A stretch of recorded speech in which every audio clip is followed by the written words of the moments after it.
மக்களை பிளவுபடுத்த ஒரு இயக்கத்தில் இணைந்து போட்டியிடுகிறார். நான் ஒன்றை மட்டும் கேட்கின்றேன். நான் 25 வருஷம் ஆச்சு பொதுவாளுக்கு வந்து. 10 ஆண்டுகள் ஒன்றிய கவுன்சிலர், 15 ஆண்டுகள் உங்களுடைய ஆதரவோடு சட்டமன்ற உறுப்பினராக, 4 தேர்தல் சட்டமன்ற தேர்தலில் வெற்றி பெற்றிருக்கின்றேன். 2 ஒன்றிய கவுன்சில் தேர்தலில் வெற்றி பெற்றிருக்கேன். 6 தேர்தல் ஜெயிச்சிருக்கேன். 3 நாடாளுமன்ற தேர்தலில் பொறுப்பாளராக பணியாற்றி நான் 3 வெற்றி பெற்றிருக்கின்றோம். 9 தேர்தல் வெற்றிக்கு வித்திட்டு இருக்கின்றோம். என்னை தூக்கி போட்டு மிதிச்சு பல்ல உடம்புங்கிறார் ஒரு வேட்பாளர். என்கிட்ட கேட்டாங்க நிறைய, எனக்கு ஒரு நாள் ஆச்சு ஒரு பதில சொல்லிடுறாங்க. கொஞ்ச நேரம் அமைதியா தான் இருந்தேன். நான் கேட்கிறேன், ஏதாவது பதில் சொல்லுங்களேன். நான் சொன்னேன், அதற்கு பதில் வருகின்ற 6ஆம் தேதி அரவக்குறிச்சி தொகுதி மக்கள் வாக்கு எந்திரத்தில் அளிக்கக்கூடிய பதிலாக இருக்கும்னு சொன்னாங்க. ஒரு ஆரம்ப கட்டம். பதவியை தொடர்ந்து பதவியை வேண்டாம், அரசியல் வேணும், நாட்டை துண்டாக்கணும், மக்களை பிளவுபடுத்தணும், வன்முறையை தூண்டணும், அதுக்கு ஒரு இயக்கத்துல என்ன இணைச்சுக்கிறேன்னு சொல்லி தேர்தல் களத்துக்கு வந்து நிக்கிறேன்னு நேரம் யாரும் சொல்லிக்கிறேன்னு சொல்லி கொஞ்ச நாள் கணத்து கிடவுங்கிறது, கொஞ்ச நாள் முடக்குறிச்சிங்கிறது, கொஞ்ச நாள் கோவை வடக்குங்கிறது. நான் கரூர் போனதுக்கு அப்புறம் அரவக்குறிச்சி வரேன். நேரம் நிக்க வேண்டியதானே. நான் கேட்கிறேன், நீங்க சொன்னீங்கல்ல அண்ணன் செந்தில் பாலாஜி அரவக்குறிச்சி, நான் கேட்கிறேன், தம்பி நீ வா கரூருக்கு வர வேண்டியதானே. என்னதானே நீ போட்டி கூப்பிட்ட, நீ வா கரூருக்கே போட்டி பண்ணிருக்கலாம். வேண்டாம் நான் சொல்றேன். நான் அதாவது காக்கி உடைங்கிறது காவல்துறை உங்கள் நண்பன் அப்படின்னு நீ மெடுக்காக இருக்கிறாயா அப்படின்னு எழுதிருக்காங்க கண்ணாடி முன்னாடி எழுதி பார்க்கும்போது.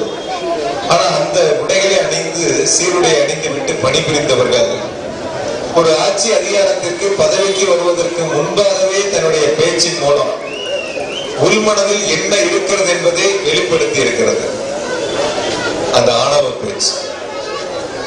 என்னுடைய 45 வயசு என்னுடைய அப்பா அம்மா கூட என் மேல கை வச்சதில்லை. அந்த மாதிரி பாசத்தோடு என்ன வளர்த்திருக்காங்க. ஆனா இதுக்கு முன்னாடி ஒரு வாரத்துக்கு முன்னாடி செந்தில் பாலாஜிக்கு இதுதான் கடைசி தேர்தல். எனக்கு கடைசி தேர்தல் முதல் தேர்தல். என்னுடைய தளபதி ஸ்டாலின் அவர்கள் முடிவு செய்யணும், எனக்கு வாக்களிக்கக்கூடிய மக்கள் முடிவு செய்யணும். நீ யார் எனக்கு முடிவு செய்யணும்? தேர்தல் களத்திலே மக்கள்கிட்ட நான் இதெல்லாம் செஞ்சேன், உங்களுக்கு இதெல்லாம் உதவிகள் செய்திருக்கிறேன், நான் இதை செய்ய போகிறேன் என்று சொல்லி வாக்கு கேட்கணும். அதான் ஒரு வேட்பாளருடைய பண்பா இருக்கு. அதான் ஒரு வேட்பாளருடைய அடையாளமா இருக்கு. நான் இதை செய்திருக்கிறேன், இனிமேல் இதை செய்ய போறேன். கொரோனா காலம் வந்தது. 10 மாசம் நம்ம வீட்டுல முடங்கி இருந்தோம். கடைகண்ணி திறக்க முடியல, சம்பளம் இல்லை, சாப்பாட்டுக்கு வழி இல்லை, என்ன செய்வது என்று தெரியாத காலம். 10 மாத காலம் வீட்டில் முடங்கி இருந்த பொழுதும் நீ IPS ரிசைன் பண்ணிட்டு வந்து அரசியலுக்கு வந்துட்ட. அரசியலுக்கு வந்து 2 வருஷம் ஆச்சு. 2 ஆண்டுகளில் இந்த 10 மாத கால கொரோனா காலத்துல அரவக்குறிச்சி தொகுதி மக்களுக்கு நீ ஒரு 10 ரூபாய்க்கு மருந்து மாத்திரை வாங்கி கொடுத்திருப்பியா? ஒரு 10 ரூபாய்க்கு உதவிக்கரம் செய்திருக்கிறேன். என்ன செய்தாய் இந்த மக்களுக்கு? எதை சொல்லி நீ வாக்குகளை கேட்பாய்? இதை செய்ய சொல்லி தேர்தல் வேட்புமனு தாக்கலப்ப 4 தொழிற்சாலை கொண்டு வருவேன், 40,000 பேருக்கு வேலை தருவேன்னு சொல்லுவேன். உலகத்திலேயே எனக்கு தெரிஞ்சு 2 பேர் தான் பொய்ய சொல்லி சோசியல் மீடியா வச்சு பதவிக்கு வந்தது. ஒண்ணு ட்ரம்ப், அது வீட்டுக்கு போயிடுச்சு. இன்னொன்னு மோடி, அது அடுத்து வீட்டுக்கு போயிடும். இவங்க 2 பேர் தான் பொய்யிலேயே பிறந்து பொய்யிலேயே வளர்ந்து இந்த சோசியல் மீடியாவையும் இந்த ஊடகத்தையும் வச்சு பொய்யா பேசி மக்களை ஏமாற்றக்கூடியவங்க. அதேதான் அந்த இயக்கத்துல வேட்பாளராக போட்டிருக்காங்க செய்யறாங்க. அனைத்து பத்திரிகைகள் கருத்து கணிப்புகள் தொலைக்காட்சிகளா வெளியிட்டாங்க. அனைத்து ஊடகங்களும் பத்திரிகையுடைய கருத்து கணிப்புகளும் தமிழகத்தினுடைய முதலமைச்சர் தளபதி ஸ்டாலின் என்பதை உறுதி செய்திருக்கிறார். உங்களுக்கு எவ்வளவு கொடுத்திருக்காங்க? 20க்கு முட்டை, 20க்கு முட்டை, 20க்கு முட்டை மக்கள் கொடுக்கிறாங்க. மக்கள் கொடுத்தா வாக்களிக்க விருப்பம் இல்லாத மக்கள், உங்களை நிராகரிக்கக்கூடிய மக்கள். அதற்காக கோபத்தை யார் மீது காட்டுவது? பல்லவட்டி இந்தியாவில் தானே இருக்குங்கிறது, நீங்கள் வாக்களிக்கவில்லை என்றாலும் நீங்கள் ஓட்டு போடலனாலும் ஜெயிப்பேங்கிறது முதல் தேர்தல் உங்களுக்கு இது. முதல் தேர்தல் உங்களுக்கு இது. அந்த முதல் தேர்தலில் பதவி என்னும் சுகத்தை கண்முன் பார்ப்பதற்கு முன்பாகவே உனக்கு இந்த ஆணவ பேச்சு, இந்த ஆணவ பேச்சு எவ்வளவு நாட்களுக்கு, இந்த ஆட்சி அதிகாரத்தினுடைய உச்சம் எவ்வளவு நாட்களுக்கு, இந்த பிஜேபி என்னும் கொடிக்கு தமிழகத்தில் அடிமை அதிமுக காவல்துறை அடிக்கின்ற சல்யூட் உன்னை கண்ணை மறக்கிறது. எங்கள் தளபதி முதலமைச்சராக பதவியேற்ற மறுகணம் உங்கள் ஆட்டங்களுக்கு முடிவுரை எழுதுவார்கள். நீங்க நினைக்கலாம் இதெல்லாம் செய்ய முடியும். நான் பல்லவட்டி மக்களிடம் பாதம் தொட்டு கேட்பது, நீ வந்திருக்கின்ற சகோதரிடத்திலே பாதம் தொட்டு கேட்பது, உங்களுடைய பாதங்களை தொட்டு நான் வேண்டுவது, நம் மண் ஒரு புனித மண், நமக்கென்று ஒரு இறையாண்மை, நமக்கென்று ஒரு பண்பாடு, நமக்கென்று ஒரு கலாச்சாரம், இதை நாம் காப்பாற்ற வேண்டும். இந்த வரக்கூடிய தேர்தல் 6ஆம் தேதி நம்முடைய மண்ணை சார்ந்தவர்கள் உலகத்தில் எந்த மூலையில் இருந்தாலும், நம்முடைய பல்லவட்டியை சேர்ந்த மக்கள் உலகத்தில் எந்த மூலையில் இருந்தாலும் இந்த தேர்தலில் நம்முடைய இறையாண்மையை காப்பாற்றுவதற்கு வந்து உதயசூரியன் சின்னத்திற்கு வாக்களிக்க வேண்டுகிறேன். ஒரு சிறு தொய்வு கூட இருக்கக்கூடாது, இருக்க வேண்டாம். எந்த பணிகள் இருந்தாலும் சரி, இங்க இருக்கக்கூடிய நம்முடைய மக்கள் வெளியூரிலே வணிக நிறுவனம் நடத்தினாலும் அன்று ஒரு நாள் கடைகளுக்கு விடுமுறை விட்டு நம்மோடு பணிபுரிகின்ற அனைவரையும் அழைத்து வந்து அன்று உதயசூரியனுக்கு வாக்களிக்க வேண்டும். ஒரு நாள் நம் மண்ணை பாதுகாப்பதற்கு ஒரு நாள் தியாகத்தை செய்வோம். ஒரு நாள், ஒரே ஒரு நாள் 6ஆம் தேதி அந்த தியாகத்தை செய்வோம். ஒரு நாள் தியாகத்தை செய்தால் 5 ஆண்டுகள் நம்முடைய மண்ணை நாம் பாதுகாக்க முடியும். அதற்கு அடுத்தும் நம்மால் பாதுகாக்க முடியும். ஒரு நாள் நாம் கடைகளுக்கு விடுமுறை விடுவதை சுமையாக நினைத்தால் அதனுடைய விளைவுகளை நாம் 5 ஆண்டுகள் அனுபவிக்க வேண்டியதாகிவிடும். பல பேர் நினைக்கலாம்,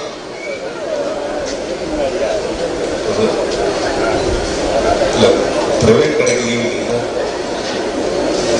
நீ மகாராஜா இன்னைக்கு லீவ் விடணும்ல, சீமாட்டில லீவ் விட்டா தானே வர முடியும்.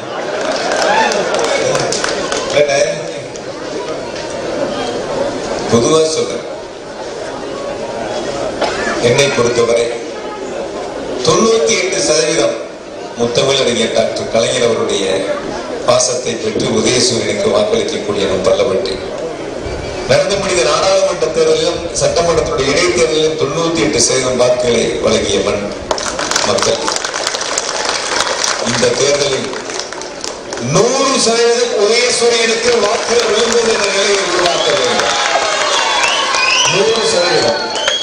என்ன ஒரு ஆணவம் இருந்தால், என்ன ஒரு ஆட்சி அதிகாரம் இருக்கிறது என்ற ஆணவம் இருந்தால், நீங்கள் ஓட்டு போடவில்லை என்றாலும் நான் ஜெயிப்பேன் அப்படின்னு சொன்னால் வருவது ஓட்டு கேட்பதற்காக. நீங்கள் வாக்களிகள், என்னை வெற்றி பெற செய்யுங்கள், நான் பணியாற்றுகிறேன் என்று சொல்வதற்காக. இதை சொல்லி நம்ம ஓட்டு கேட்போம். நான் இடைத்தேர்தலுக்கு வந்து ஓட்டு கேட்கிறப்ப சொன்னேன், கரூர்ல சட்டமன்ற உறுப்பினராக இருக்கிறப்ப 1000 கோடிக்கு வேலை செஞ்சேன். ஆனா அங்க எம்எல்ஏ வந்து அரவக்குறிச்சி தொகுதிக்கு 500 கோடிக்கு வேலை செஞ்சேன்னு ஒரு புத்தகத்தை அச்சிட்டு இதெல்லாம் நான் செஞ்சேன்னு சொன்னேன். 1985ஆம் ஆண்டு வாங்கப்பட்டது அரவக்குறிச்சியில போக்குவரத்து கழகத்தினுடைய பணிமனைக்கு இடம். நம்ம தான் டெப்போ கட்டணும். கரூருக்கு நம்ம லைசன்ஸ் எடுக்க போனோம், வண்டி பதிவு பண்ண போனோம், அரவக்குறிச்சியில் நம்ம தான் ஆபீஸ் கொண்டு வருவோம். இப்படி வரிசையா நான் சொல்ல, கொத்தப்பாளையம் அணையில இருந்து கூம்பூர் பாலத்துல இருந்து வரிசையா சொல்லலாம். நிறைய வளர்ச்சி திட்டங்களை செஞ்சோம். அதெல்லாம் சொல்லிட்டு தான் நம்ம ஓட்டு கேட்டோம். தளபதி ஆட்சி மலரும், நாம் நிறைய கோரிக்கைகளை செய்வோம் என்று சொன்னோம். இடைத்தேர்தல் வெற்றி வாங்கி சூட வைத்தீர்கள். நான் இந்த நேரத்தின் அருமை கருதி ஒரு உறுதியை சொல்கின்றேன். நான் கரூர் சட்டமன்ற தொகுதியில் போட்டியிடக்கூடிய வாய்ப்பை எனக்கு தலைவர் தளபதி அவர்கள் வழங்கி இருந்தாலும், நான் அங்கு வெற்றி பெற்று சட்டமன்ற உறுப்பினராக மக்கள் பணியாற்றுகின்ற பொழுதும் எனக்கு அரவக்குறிச்சி தொகுதி மக்களும் என் இதயத்தில் இடம் பிடித்து என்னை வாழ வைக்க மக்கள். எனக்கு 2 கண், ஒன்று கரூர், இன்னொன்று அரவக்குறிச்சி மக்கள், அரவக்குறிச்சி தொகுதி. 2ஐயும் நான் ஒன்றாக பாவித்து வளர்ச்சிக்கு பாடுபடுவேன். என் உடம்பில் கடைசி சொட்டு ரத்தம் இருக்கும் வரை தொகுதி மக்களுக்கு சொன்ன வாக்குறுதியை நிறைவேற்ற உண்மையாக உழைப்பேன். மாண்புமிகு தளபதி அவர்கள் நம்முடைய பல்லவட்டி மக்கள் மீது நம்பிக்கை வைத்து இந்த தேர்தல் அரவக்குறிச்சிக்கு நம்முடைய மக்களுடைய பாதுகாப்பிற்காக பல்லவட்டியே இல்லாம நான் ஜெயிப்பேன் ஆணவத்தோட பேசக்கூடியவர்களுக்கு ஒரு முற்றுப்புள்ளி வைக்கக்கூடிய தேர்தலாக அமைய வேண்டும். நாம் மட்டுமல்ல, நாம் அங்கு இருக்கக்கூடியவர்கள் நம்முடைய மாவட்டம் மட்டுமல்ல, வெளியூரை சேர்ந்த அனைவரிடத்திலும் சொல்லி இந்த தேர்தலில் மதசார்பற்ற முற்போக்கு கூட்டணிக்கு வாக்களியுங்கள் என்ற வேண்டுகோளை பிரச்சாரத்தை இன்னும் இருக்கக்கூடிய 2 நாட்களில் முன்னெடுக்க வேண்டும்.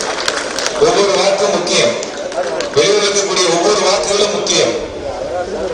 தாங்களாக வந்து வாக்களிக்கக்கூடிய அந்த விருப்பத்தை நாம் முன்னெடுக்க வேண்டும். ஒவ்வொரு இடத்திலும் நாம் பேச வேண்டும். இந்த தேர்தலில் நாம் வந்து வாக்களிக்க வேண்டும். நீ புறப்பட்டியா, நீ கிளம்பிட்டியா, எந்த வண்டியில வரீங்க, நாம் ஒருத்தருக்கு பேசிக்கொள்ள வேண்டும். அந்த ஒரு செய்தியோடு நிச்சயம் 100% வாக்களை உதயசூரியன் பெற்றது என்ற நிலையை நீங்கள் உருவாக்கி தர வேண்டும் என்ற வேண்டுகோளை சொல்லி இன்னைக்கு ஒரு சுவாரஸ்யமான கதை நடந்துச்சு. என் வீட்டுல வருமான வரித்துறை சோதனை. எனக்கு முன்னாடி நம்முடைய முதல்வர் மே 2ஆம் தேதி வாக்கு எண்ணிக்கை முடிந்து தமிழகத்துடைய முதலமைச்சராக அரியணையிலே அமரப்போகின்ற மாண்புமிகு தளபதியுடைய மருமகன் இல்லத்தில் வருமான வரித்துறை சோதனை. நான் கரூர் பஜார்ல ஓட்டு கேட்டுட்டு இருந்தேன். என்னுடைய தாயார் எனக்கு போன் பண்ணாங்க. சரி அம்மா என்னங்கம்மா சொல்லுங்கம்மான்னு. நான் வந்தவங்க பேசுறாங்கன்னு கையில் கொடுத்தாங்க. செல்போனை பேசுறேன். சார் நீங்க வரணும்னா எங்க வீட்டுல அம்மா எல்லாம் இருக்காங்க, எல்லாரும் இருக்காங்கல்ல, நீங்க என்னவோ சோதனை பண்ணுங்க, கிடைக்கிறத எடுத்து அவங்க கிட்ட கையெழுத்து வாங்கிக்கீங்க, நீங்க தேடி வந்து என்ன இருக்கோ அதை எடுத்துங்கன்னு சொன்னேன். இல்ல சார் நீங்க வரணும்னா. இல்ல சார் எனக்கு பிரச்சாரம் இருக்கு, நீ என்னன்னு சொல்லுங்க நான் வரணும். இல்ல வழக்கறிஞர் அனுப்புறேன்னு சொல்லி, இல்ல நீங்க வரணும் அப்படின்னாங்க. சரி நான் பிரச்சாரத்தை முடிச்சுட்டு பேசுறேன், வழக்கறிஞர் அனுப்பிச்சுட்டேன். மணிராஜன் போனாங்க. போயிட்டு கேட்கும் போது 10 நிமிஷம் சொல்றேன் உள்ள போனவங்க மணிராஜனுக்கு பதில் சொல்ல வந்துட்டாங்க. நான் பிரச்சாரத்துக்கு கிளம்பி வந்துட்டேன். ரொம்ப நேரம் தேடுதுன்னு தேடினாங்க. கடைசியா செங்கல்ல தான் உடைக்கணும். அது வரைக்கும் கேட்டு பார்த்தாங்க. கடைசியா மிச்சம் இருந்தது 8000 ரூபாய். என் வீட்டில் இன்று எடுத்தது 8000. என் தம்பி குடியிருக்கிற வீட்டில் எடுத்தது 91000. இதுதான் நீங்க வருமான வரித்துறை சோதனையில் அவங்க எடுத்தது. ஏன் அதை எடுக்கிறாங்கன்னா தேர்தல் பிரச்சாரத்துக்கு போகக்கூடாது. நம்மை சுற்றி இருக்கிறவருடைய வீட்டுல வருமான வரித்துறை சோதனை என்று அவர்களை வீட்டிலே அமர வைத்து தேர்தல் பணியிலே ஈடுபடக்கூடாது.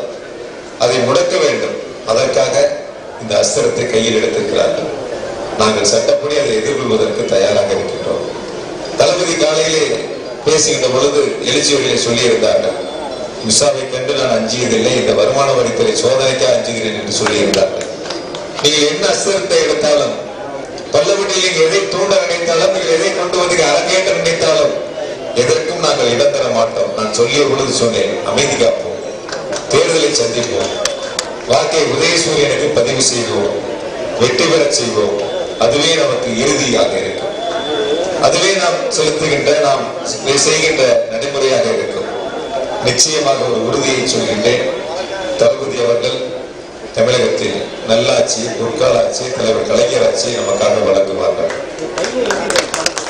ஒருத்தர் தான் இந்தியாவில், ஒரே ஒருத்தர் தான் மோடிய நெஞ்சுரத்தோடு எதிர்க்கக்கூடிய ஒரு ஆளுமை மிக்க தலைவர்னா அது தளபதி ஸ்டாலின் அவர்கள் தான். முதலமைச்சராக இருந்தவங்க எல்லாம் ஏற்று பார்த்துட்டு மாத்தி பேசினவங்க காலத்தை நாம் பார்த்தோம். ஆனா ஒரு எதிர்கட்சி தலைவராக இருக்கும் பொழுதே மோடியை எதிர்த்து, மோடி கொண்டு வருகின்ற மக்கள் விரோத சட்டங்களை எதிர்த்து, நாடாளுமன்றத்துல நம்முக்கு இறையாண்மைக்கு எதிரான சட்டங்களை எதிர்த்து வாக்களித்து குரல் கொடுத்தவர். இன்னும் முதலமைச்சராக இருந்தா என்ன செய்வாங்க? தமிழ்நாட்டில் மாலாட்ட முடியுமா? இங்க வந்து அரங்கேற்ற முடியுமா? அதுதான் நமக்கு தேவை. நம்மை பொறுத்தவரை தளபதி தமிழகத்தை ஆள வேண்டும். நம்மை பொறுத்தவரை முதுகெலும்புள்ள ஒரு முதலமைச்சரை நாம் தேர்ந்தெடுக்க வேண்டும். இந்த தேர்தல் தமிழகத்தை யார் ஆள வேண்டும், யார் முதலமைச்சராக வர வேண்டும் என்பதற்கான தேர்தல். இங்கே போட்டியிடக்கூடிய வேட்பாளர் நம்முடைய தளபதி மு.க. ஸ்டாலின் அவர்கள் தான் வேட்பாளர். 234 தொகுதிகளையும் நம்முடைய தலைவர் தளபதி அவர்கள் தான் வேட்பாளர். அனைவரும் மதசார்பற்ற முற்போக்கு கூட்டணிக்கு வாக்களிக்க வேண்டும். 234ஐயும் வெற்றி பெற வேண்டும். அதில் அரவக்குறிச்சி அதிகமான வாக்குகள் வித்தியாசத்தில் உதயசூரியன் வென்றது. அன்பு சகோதரர் இளங்கோ அவர்கள் வெற்றி பெற்றார்கள் என்ற சரித்திர சாதனையை உருவாக்க வேண்டும். அவருடைய தந்தை நம்மோடு சட்டமன்ற உறுப்பினராக நம் தொகுதியை பணியாற்றியவர், மக்களிடத்தில் நன்மதிப்பை பெற்றவர். நான் அவரோட 2006 தேர்தல் காலத்துல தான் பழகக்கூடிய வாய்ப்பு கிடைச்சது. தொகுதி மக்கள் முழுவதும் பிஆர் என்ற அன்போடு அழைக்கக்கூடிய திரு மஞ்சளூர் ராமசாமி அவருடைய மகனாக மக்கள் நடத்த அவர் கவுன்சிலருக்கு இருந்தார். இப்ப தேர்தல் மஞ்சளூர்ல அவர் எதிர்த்து தாமரை தான் நின்றது. 1000 ரூபாய் கொடுத்தாங்க தாமரையில, இவர் 5 காசு கொடுக்கல. 1000 ஓட்டுல இவர் ஜெயிச்சாரு. BJP deposit wise. நான் கேட்கிறேன், நம்ம அரவக்குறிச்சி பள்ளப்பட்டியில திமுக உதயசூரியனுக்கு வேலை செய்யறது நம்ம கட்சி, நம்ம கூட்டணி கட்சி. உங்களுக்கு வேலை செய்யவே ஆள் இல்ல, கர்நாடகத்திலிருந்து வர்றாங்க. ஓட்டு கேட்கவே ஆள் இல்ல, கர்நாடகாவிலிருந்து வர்றாங்க. ஸ்டிக்கர் ஓட்டுறதுக்கே ஆள் இல்ல, கர்நாடகாவிலிருந்து வர்றாங்க. 4ஆம் தேதி 7 மணிக்கு புட்டி எடுத்து நீ வெளியூர் போகும். 4ஆம் தேதி 7 மணிக்கு பிரச்சாரம் முடிஞ்சோடனே பெட்டி எடுத்து நீ வெளியூர் போகணும். அன்னைக்கு ஓட்டு நாங்க தானே போட போறோம், எங்க மக்கள் தானே போட போறாங்க. அன்னைக்கு இந்த ஸ்டிக்கர் ஓட்ட வந்தவங்க, ஓட்டு கேட்க வந்தவங்க தான் வந்து ஓட்டு போட முடியும். நான் இது அதீத நம்பிக்கையில் பேசவில்லை. என்னுடைய இடத்திலே பாசத்தோடு கேட்கின்றேன், பாதம் தொட்டு கேட்கின்றேன். அனைவரும் உதயசூரியனுக்கு வாக்களித்து நம்முடைய